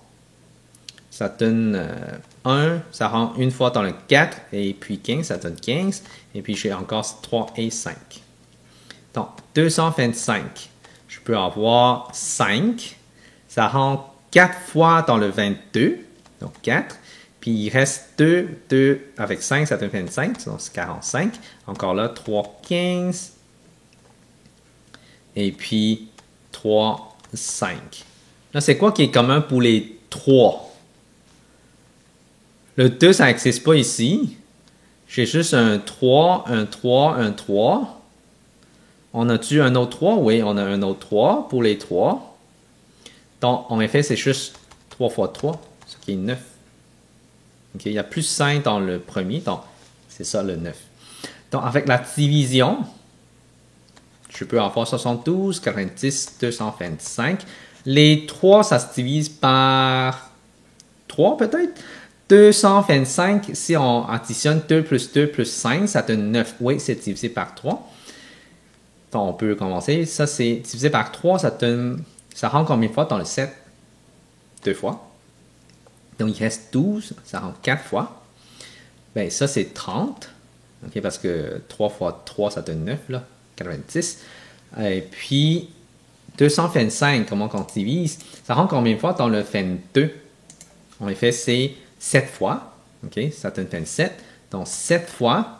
Donc, il reste un 1 avec 5, ça donne 15. Donc, 75. Là, les 3, ça se divise encore par 3. OK, on peut vérifier en additionnant les chiffres. Là. 3 fois 8, ici 3 fois 10. Et puis, 3 fois, ça rend combien de fois? 2 fois dans le 7, donc il reste 15 dans 5. Donc, les 3 chiffres ici, il n'y en a plus de facteurs comme 1. On ne peut plus diviser par un nombre qui peut diviser pour les 3 nombres ici. Fait que on va juste multiplier celui d'à côté. 3 fois 3 égale 9. Bon, la dernière section ici, c'est situation problème. Là, pour secondaire 1, il faut bien faire comme il faut parce qu'on a besoin, chaque étape, on a besoin de mettre un titre précis. Et puis, on marque la formule équation, ou plutôt la phrase mathématique. Là. OK? Qu'est-ce qu'il faut exécuter? Et puis, si on veut avoir des calculs en main, on peut faire ça à droite, à côté. Donc, on va regarder ça ensemble. Mais moi, j'aimerais avoir quelque chose de plus. Donc, à la fin, c'est sûr que moi, j'aimerais avoir comme toutes les étapes en une seule étape. Ça pratique avec les chaînes d'opération et ça pratique avec la logique. Je trouve que c'est important, c'est quelque chose qu'on manque ici au Québec. Donc, c'est pour ça que je inclus ici. Donc, vous pouvez pratiquer, mais ce n'est pas nécessaire pour les écoles. OK? Donc, moi, c'est quelque chose que je pratique depuis très, très jeune. En primaire, on pratique avec des méthodes comme ça. C'est pour ça que je trouve que c'est important quand même parce que il y a du logique en derrière ça. C'est quelque chose à voir, je trouve. Okay? Mais si vous avez la misère au début, là, c'est pas si grave non plus. Là. Mais c'est juste à force de pratiquer, ça va aller mieux. Donc, exemple 9A ici, Francis achète 3 calculatrices à 25 $ chacun et 2 stylos à 2 $ chacun. Il paye avec un billet de 100 $. Quel montant d'argent la caissière lui remettra-t-il? Donc, chaque étape, tout ce qui passe dans votre cerveau, là, tout ce que vous allez calculer, il faut le marquer, il faut mettre un titre. Okay? Donc, on va chercher le total des 3 calculatrices. Okay? Donc, premièrement, on va avoir... Donc, on peut même mettre des étapes. Donc, première étape, total des 3 calculatrices. Donc, on va faire quoi? On va faire 3 fois 25 $. Moi, je dirais les unités, normalement, on va le marquer seulement sur la réponse. Moi, je dirais que ce n'est pas aussi nécessaire parce que vous allez voir que rendu sur acte 2, ça devient mêlant un peu avec de l'algèbre. Donc, c'est pour ça que moi, je regarde seulement la réponse si l'unité va avoir qui est sur la réponse. Donc, demande votre prof si c'est nécessaire durant les calculs. Okay? Si votre professeur, votre enseignant veut avoir de unités dans les calculs, mais il faut les mettre. 75 $. Okay? Donc, deuxième étape. Total des stylos. Okay? Total des 2 stylos. J'ai 2 fois 2 $. Donc, je ne marque pas l'unité. Ça donne 4 $. Troisième étape. Total à payer. OK? Donc, 75 plus 4 égale 79 $. Ça, c'est le total à payer. Là, quatrième étape, je vais juste faire une ligne. Quatrième étape, c'est de montant argent remis. OK?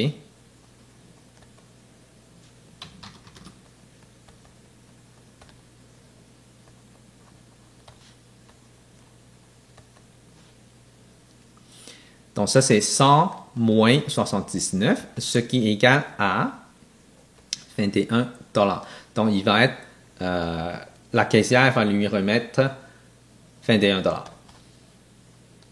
Donc, 5, c'est identifier la réponse. Là, il faut répondre avec une phrase complète. Là. La caissière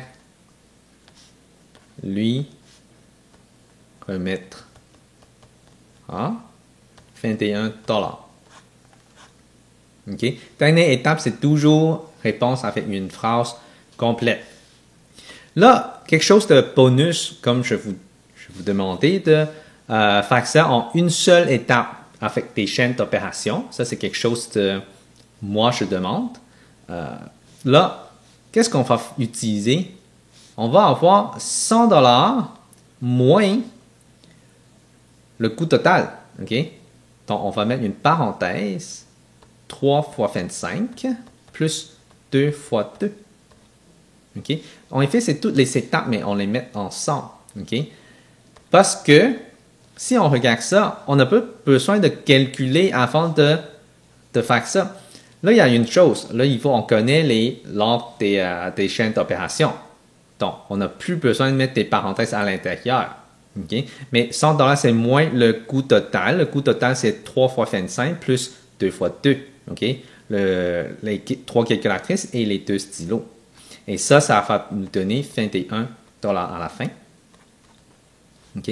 Donc, on peut, avec ça, là, on peut seulement taper tout ça dans la calculatrice et il nous donne la réponse tout de suite sans avoir des erreurs entre les étapes. Mais ça prend la pratique à avoir cette phrase-là. Pourquoi je vous demande de faire ça? À cause que, pour en acte 2, quand on fait l'algèbre, ça va vous aider de beaucoup.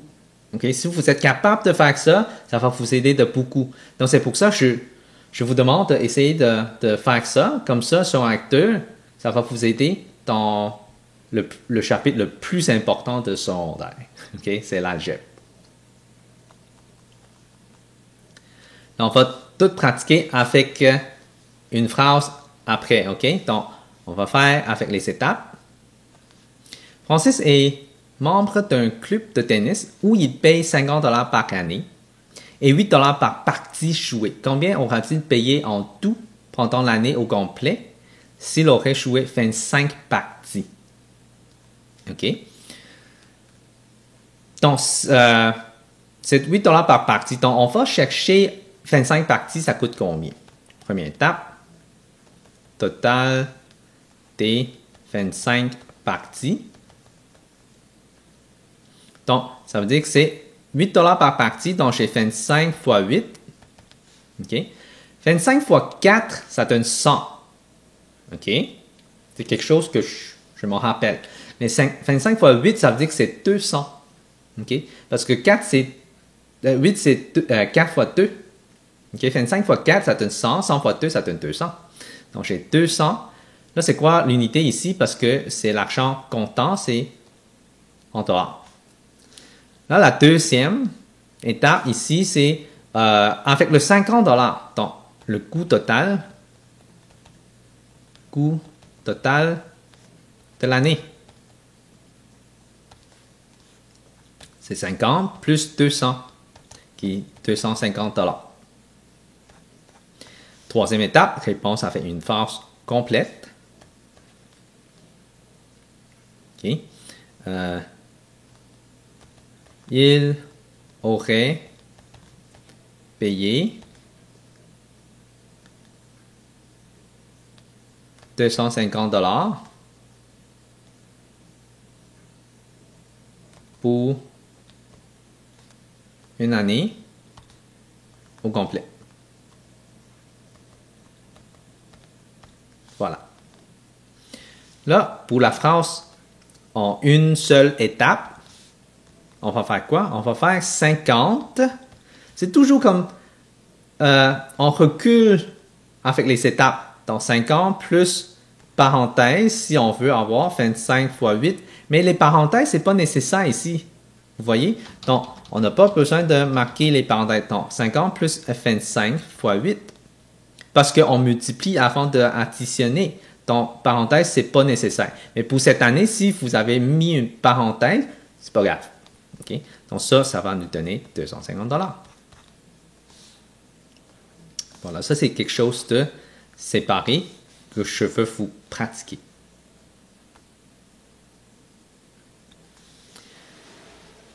« 9C.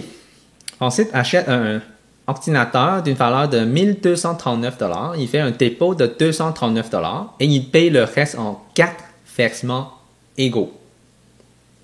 Quel est le montant de chaque versement? Okay. Donc, si on regarde ça, c'est une valeur de 1239 et on fait un dépôt de 239. Donc, ça veut dire qu'il va payer tout de suite. C'est quoi le dépôt? C'est on paye tout de suite ce montant-là. Il va rester une somme et on va le payer avec 4 versements égaux. Ça veut dire qu'on va séparer en 4 parties pour payer. Quel est le montant de chaque versement? On veut savoir chaque fois c'est quoi le montant qu'il va payer.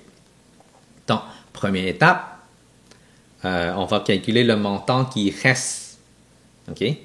Montant qui reste. C'est 1239 $ qui reste à payer. OK? Pour être plus précis, là. Donc, je n'ai pas besoin de dollar encore là pour les étapes. 1239 moins 239, ce qui est égal à 1000 $. Deuxième étape. On va chercher, en effet, c'est déjà la réponse qu'on va chercher, le montant de chaque versement. Montant de chaque versement. C'est de 1000 divisé par 4, ce qui est 250. Pourquoi je connais ça? Parce que 4, ça rentre 2 fois dans le 10, donc c'est un 2. Et il va rester 2. 2 avec le 0, ça donne 5. 2 avec le 0, ça donne 20. 20, ça rentre 5 fois dans le 20. Donc ça donne 2, 5. Et il reste un 0. Fait qu'on va ajouter le 0. Donc ça donne 250. Ça, c'est dollar. Donc, réponse avec une phrase complète. OK. Le montant de chaque versement est 250 $. Là, je vais faire la chaîne d'opération au complet. Donc, 1239 moins 239, ça, j'ai besoin de mettre ça dans la parenthèse et diviser par 4. Parce que sinon, diviser, il va en exécute en premier. En effet, je soustrais le dépôt en premier et diviser par 4. Ça, c'est égal à 250 $. Et voilà. Donc, Francis veut distribuer des crayons couleurs à ses élèves. Il possède 8 paquets de 12 crayons couleurs et 9 paquets de 15 crayons couleurs. Il a 6 garçons et 5 filles dans une classe. Calculez le nombre de crayons couleurs de chaque receveur. Donc, on a besoin de chercher le total et diviser par le nombre d'élèves, hein, pour qu'on puisse savoir combien de crayons couleurs qu'on peut avoir. Donc, si on calcule le premier paquet, OK,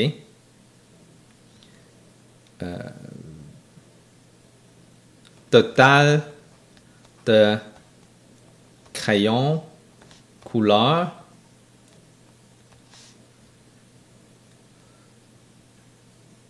de 8 paquets. OK?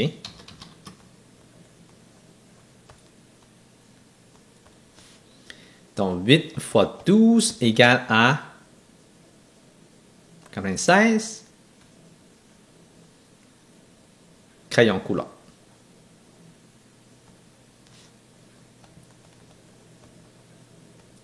OK?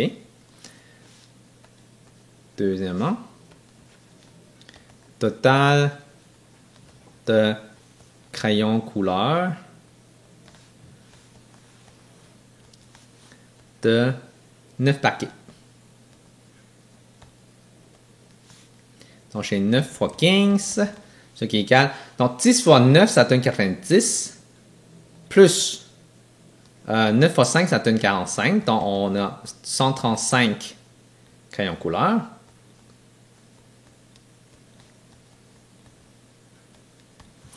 Donc, si vous avez la misère, vous allez faire les calculs à côté. 9 fois 15. OK? Ça donne 135. Donc, tu fais ça à côté pour qu'on voit comment vous avez arrivé à 135.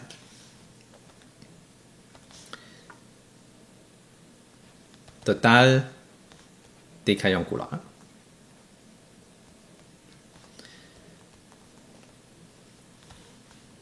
Donc, 96, oups,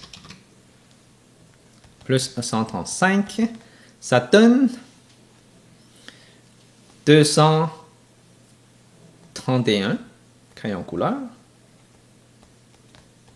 Encore là, je fais ça mentalement.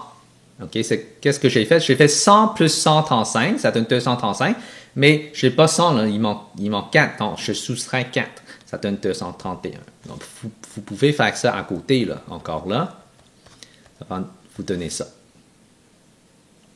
OK?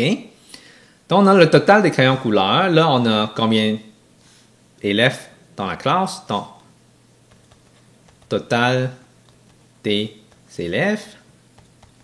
C'est 5 plus 6, ce qui égale 11 élèves.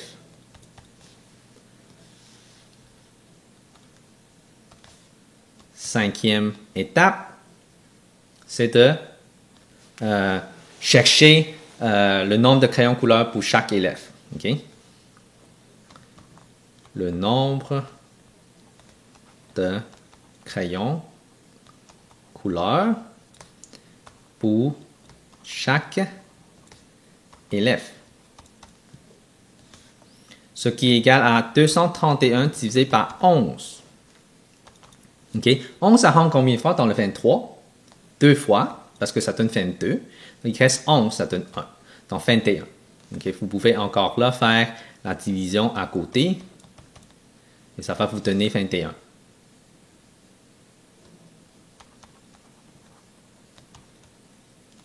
Couleur. Ça, c'est les unités. Là, je vais mettre ça à côté. Là, je n'ai pas assez de place.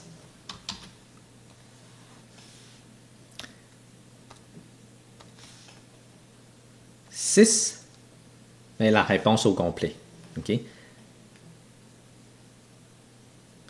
Chaque élève recevra 21 crayons couleur.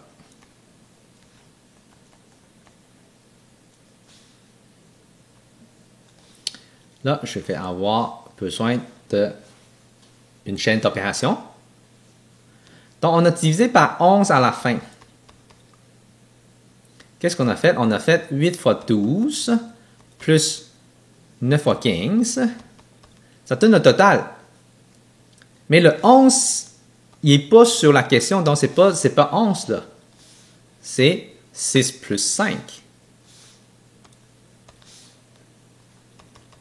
J'ai besoin de mettre des parenthèses comme ça, parce qu'on fait la division à la fin. Donc, j'ai besoin de calculer ça en premier et la deuxième parenthèse aussi. Et puis, on divise. Et ça donne 21. Donc, c'est bien important de savoir comment placer pour avoir la chaîne d'opération. Ça va nous éclaircir pour les étapes. Et c'est une très bonne pratique.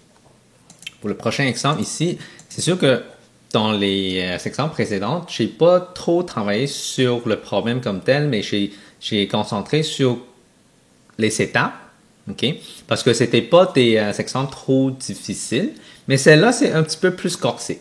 Okay? Donc, on va regarder ça. Francis vend des tablettes de chocolat pour ramasser des fonds pour son club de ski.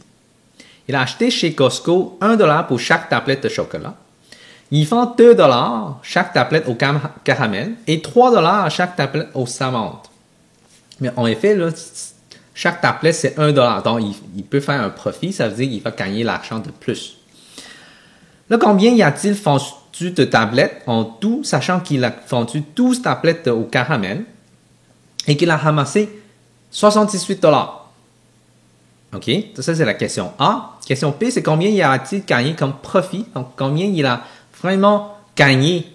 Donc, il faut enlever qu'il a payé $1 pour chaque tablette de chocolat. Donc, on veut savoir combien il a vraiment gagné. Donc, on va commencer par question A. C'est quoi la première étape qu'on veut avoir? OK? On veut savoir que, OK, il a vendu 12 tablettes au caramel. Donc, ça veut dire que c'est quoi le montant d'argent qu'on a ramassé pour les caramels? OK? Donc, le total de chocolat au caramel, le total de tablettes au caramel,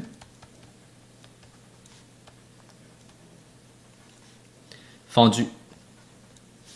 Donc, j'ai 12 multiplié par $2 pour chaque tablette au caramel. OK? Donc, ça donne $24. Deuxième étape. Total de tablettes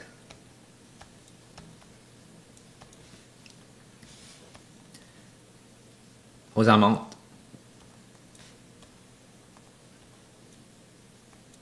OK? Comment on calcule ça? Mais on a le total, ce qui est $78, moins $24 qu'on a trouvé.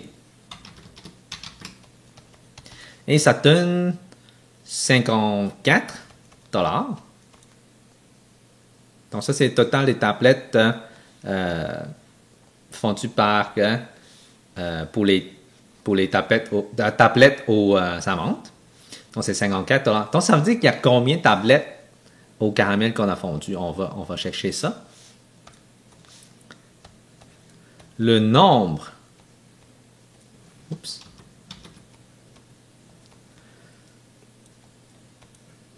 de tablettes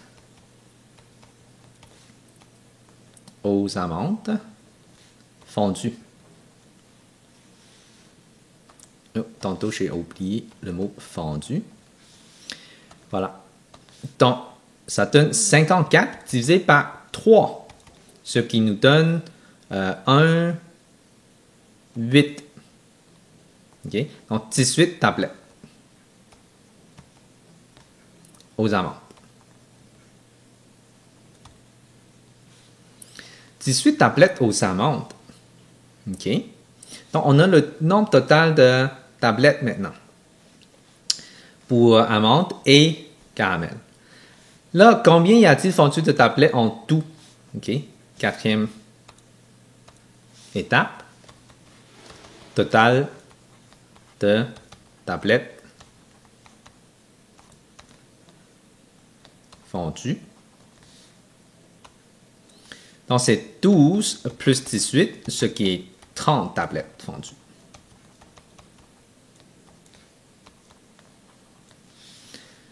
Donc, on répond avec une phrase au complète.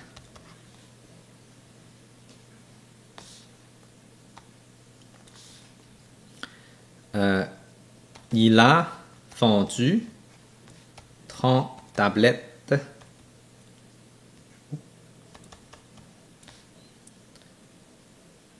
en tout. Et la phrase que je veux avoir en une seule réponse, c'est que on a 12 fois 2. Celui, ça donne 24. Là, 78 moins ça, ça donne 54. Et j'utilise ça pour diviser par 3 pour avoir le nombre de tablettes des amandes. Tout ça, plus 12 encore pour avoir le total. Voilà. Une fois on a toutes les étapes, on est capable de mettre ça en une seule ligne. OK? Là, parce qu'on a fait ça avec les étapes et ça devient facile. Mais, tu sais, dans votre tête, là, pour l'année prochaine, peut-être on peut essayer de trouver ça en premier. et puis on décortique pour les étapes. Okay? Si on est capable de trouver ça en premier, ça veut dire qu'on a compris exactement quoi faire. Okay? Mais au début, on va juste pratiquer comme ça, mais à la fin de son acte 1, sûrement, on va être capable, en mesure de trouver ça en premier. Et ça va nous aider pour son acte 2. La question P.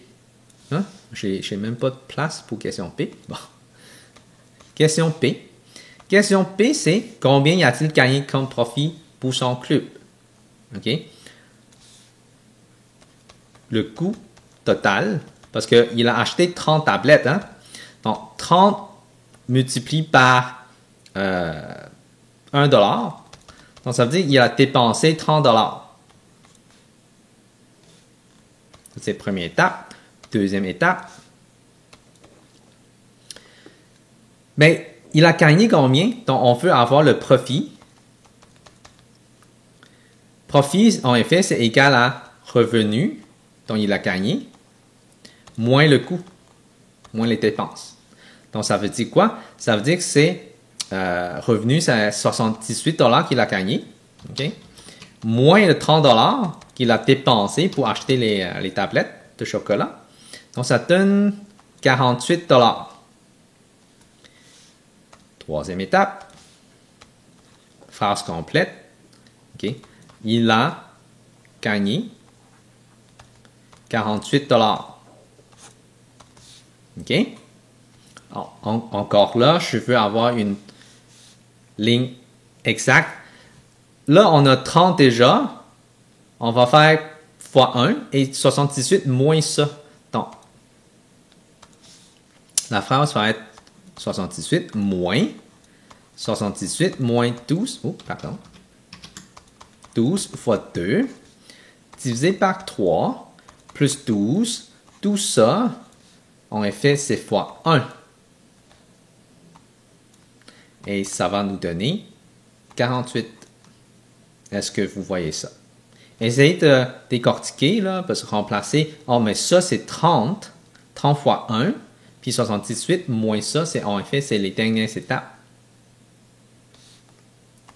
OK?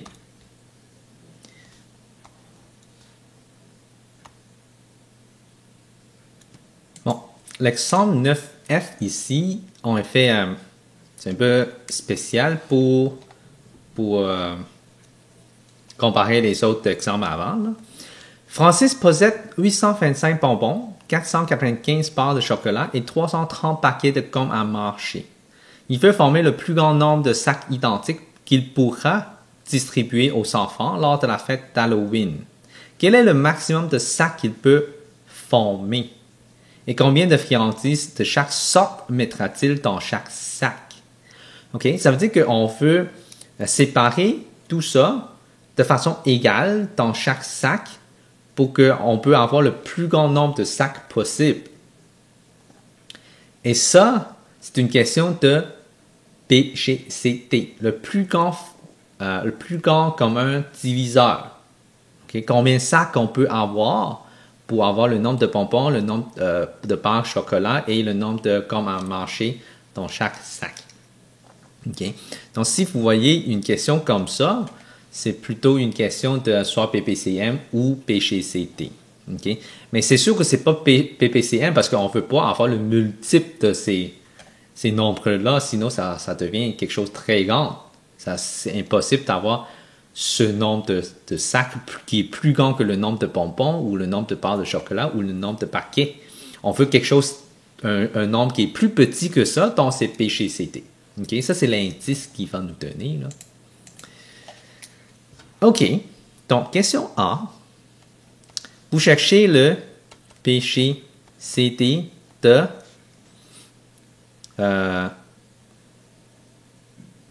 friandises. Ça veut dire que maximum, oups, il n'y a pas un E, hein? Maximum de sacs. Donc, 825, 495 et 330. moi, je vais utiliser la méthode de... moi, j'aime ça avec la méthode de division, là. Parce que ça va me répondre la question P en même temps. OK? Ça, il n'y a pas de chaîne d'opération dans cette question-là à cause que c'est juste chercher P chez CT, là. Donc, on va diviser par 5 pour toutes les 3. OK?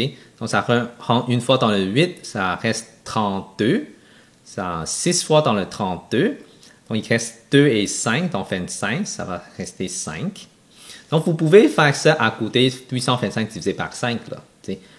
Au début, vous n'avez pas besoin de faire ça mentalement, mais calculer à côté. Okay? Donc, toujours faire à côté à gauche ou à droite, peu importe. Là. Mais il faut faire des calculs pour montrer que vous avez fait ça en main ou vous êtes capable. Là. Mais si vous êtes capable de faire ça mentalement, mais tant mieux. OK? 5, ça rentre combien de fois dans le 49? Mais 9 fois. Il reste 45. Il rentre un autre 9 fois. Donc 5, ça rentre 6 fois dans le 33. Il va rester un 3 avec 0, ça donne 30. Encore là, 66. Là, ça a l'air que ça peut diviser par 11. Hein? On va essayer. Si c'est divisé par 11. 11 dans ça, ça donne une fois. Il va rester 55. Oui, 15. Donc ça, c'est 9 et ça, c'est 6. Donc, tous les 3, ça se divise par 3. Donc, il va rester 5, 3 et 2. Après ça, il n'y en a plus. OK? Il n'y en a plus. Fait qu'on va juste, vu que c'est P chez CT, on va juste multiplier tout ce qui est à gauche de tout ça. 5 fois 11 fois 3, ça va me donner 55 fois 3. OK? 55 fois 3, c'est, on a fait 50 fois 3, ça donne 150. 5 fois 3, ça donne 15. Et ça va me donner 165. Okay? Je prends 50 fois 3 parce que j'ai décortiqué 55 par 50 plus 5. Okay? Donc, 50 fois 3, ça donne 150. 5 fois 3, ça donne 15. Et ça donne 175 sacs. Donc, ça, c'est la première étape, là, en effet. Deuxième étape, c'est de répondre avec une phrase complète. Il peut former 165 sacs. Voilà. La question P. Combien de sortes de friandises? Mais on a déjà 5, 3 et 2. OK? Vu qu'avec la division pour chercher P chez CT, on a déjà les réponses de question P. Okay? Donc, si vous faites un arbre, mais vous allez voir que il faut vous multiplier le reste des facteurs ou il reste justement un facteur qu'on n'a pas utilisé, c'est celui-là. Okay? Donc, mais avec ça, je trouve que c'est pas mal plus clair. Là. Donc, question P, on a déjà la réponse, donc on n'a pas besoin de chercher. De chaque sorte, on va juste répondre avec une phrase complète. Dans chaque sac, il va avoir 5 bonbons, 3, c'était quoi pour le deuxième? 3 barres de chocolat,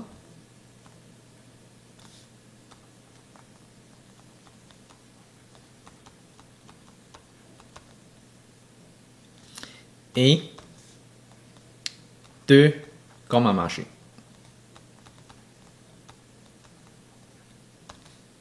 Et voilà. Et c'est tout pour ce chapitre-là, mais encore là, il faut vous pratiquer beaucoup pour ces numéros-là. C'est sûr que pour les prochains chapitres, on va quand même revoir toutes ces sections-là. Donc, on va travailler sur les nombres entiers, fractions et décimales. Pour chacun, on a des chaînes d'opération, on a des résolutions de problèmes.